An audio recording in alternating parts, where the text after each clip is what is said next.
بسم اللہ الرحمن الرحیم۔ آج کا جو ٹاپک ہے وہ سورہ کوثر کے فوائد۔ تو سورہ کوثر جو ہے، اس کے فوائد سمجھنے کے لیے پہلے ہم اس کا ترجمہ سمجھیں۔ بسم اللہ الرحمن الرحیم۔ انا اعطیناک الکوثر، بے شک ہم نے آپ کو کوثر عطا کی، یعنی اللہ تبارک و تعالیٰ فرما رہے ہیں، اے نبی میں نے آپ کو کوثر عطا کی۔ اب کوثر کے کئی معنی ہیں۔ پہلا معنی تو یہ ہے کہ خیر کثیر، جیسے اللہ تعالیٰ نے آپ کو نبوت عطا کی، قرآن آپ پہ نازل ہوا، تو یہ سب چیزیں خیر کثیر میں ہیں۔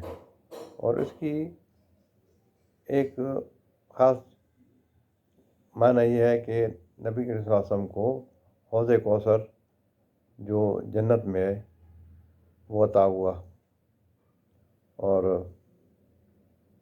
آگے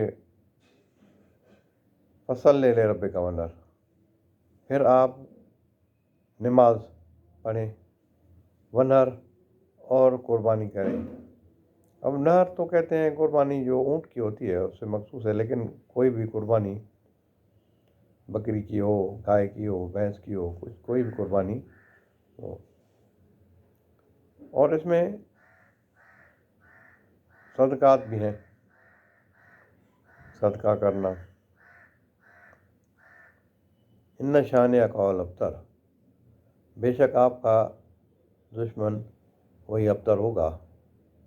اور ابتر کے بھی دو معنی ہیں کہ وہ دم کٹا یا بے نسل ہوگا۔ تو آپ اگر غور کریں تو نبی صلی اللہ علیہ وسلم کے جو دشمن تھے وہ سب ختم ہو گئے، اور ان کی اب اولاد کا نام و نشان نہیں، اور آپ صلی اللہ علیہ وسلم کی اولاد جو ہے وہ ہر جگہ ہے، اس کے معنی ہے۔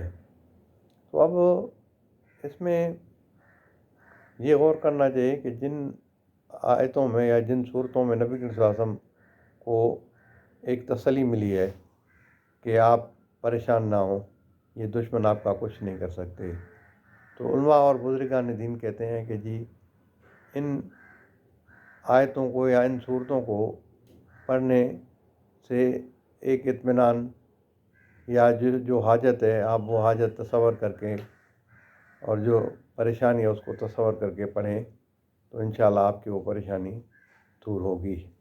جیسے اگر کسی کو کوئی بیماری ہے، کوئی ضرورت ہے، اللہ تعالیٰ سے ضرورت ہے، یا رزق کی کمی ہے، تو آپ اس کو پڑھیں گے، لیکن نماز شرط ہے، جیسے کہ اس صورت میں آیا ہے کہ فصلی لربک، کہ آپ نماز پڑھیں اپنے رب کے لیے، تو یعنی رب کے آگے سجدہ ریز ہوں۔ تو اور غیر اللہ کے آگے سجدہ کرنا حرام ہے۔ کسی بھی آدمی سے یا کسی قبر سے جا کے کوئی چیز مانگنا یہ حرام ہے، جائز نہیں۔ لیکن اگر کوئی سنت کا تابع دار، کوئی نیک صالح آدمی ہے، کوئی عالم ہے، کوئی بزرگ ہے، تو آپ اس سے ذکر لے سکتے ہیں۔ تو اور اس کو سورہ کوثر کو آپ 3 دفعہ ہر نماز کے بعد پڑھ سکتے ہیں، 7 دفعہ پڑھ سکتے ہیں، یا پھر اکٹھا کسی ایک نماز کے بعد، فجر کی نماز ہو، عصر کی نماز ہو یا مغرب کی، تو آپ اس کو 41 مرتبہ ایک ہی نشست میں پڑھیں، اول اور آخر درود شریف، تو انشاءاللہ بہت فائدہ ہوگا۔ اور جو آپ کی ضرورت ہے یا پریشانی ہے اس کا تصور کر کے پڑھیں۔